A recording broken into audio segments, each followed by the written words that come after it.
Start with who. There's a story behind that. This is your daily message from Chad number 902 to upgrade your mental game today by telling yourself a better story. Because the most important story you hear is the story you tell yourself. And if you have not followed or subscribed yet, please do. This message is dedicated to Dan Hickling. Here's the upgrade. When you're trying to change, it's natural to focus on what needs to change or how you will build that change into your life. But upgraded thinking starts with the who. Here's the story. Nelson Mandela was the first president of South Africa. Born into a royal tribe in South Africa, he was trained as a lawyer and worked as an activist against apartheid. His involvement in a fight against the systemic racial segregation there led to his arrest and imprisonment on Robben Island in 1962. He would spend the next 27 years there in prison. Prison did not dismantle his character, though.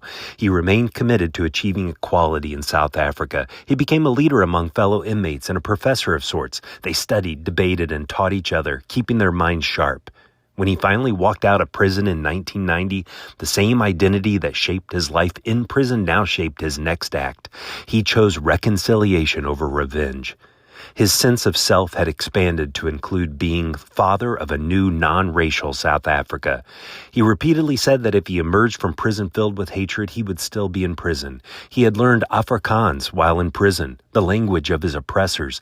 He wore a Springbok rugby jersey, once a symbol of Afrikaner identity, at the 1995 World Cup final, danced at concerts with Afrikaner performers, and appointed his former jailers to his presidential protection unit. Every action flowed from his identity as a royal leader for all of South Africa. When you think about creating change in your life, which we've been talking about, getting a jump on New Year resolutions, the past several messages, start with identity, not behavior. Oftentimes, people start with what to do or how you will go about it. There's a sense of obligation. The engine that best drives lasting habit change is to start with who you are committed to being. Identity is a powerful driver for embodying the kind of person you want to be.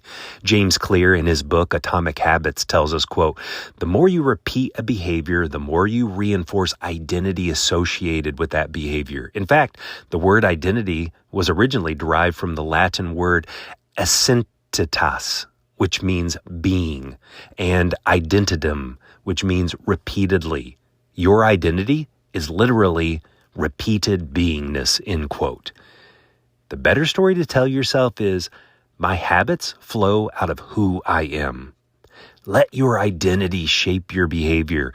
Your sense of being may be aspirational, but you will be more consistent and committed if you start with the kind of person you want to be, rather than trying to copy the disciplines of your favorite influencer. Mandela went into prison an angry man, but he allowed prison to shape him into the empathetic leader he wanted to be, and used his time there to shape himself into that kind of person. Consider the roles you have in life. Who are you responsible for? Who are you aspiring to be? Let identity drive your behavior as you walk into the new year. Identity equals destiny. Tell me a story of identity driving change to fromchadsmith@gmail.com. Send a text to someone and ask them, have you ever gone through an identity shift?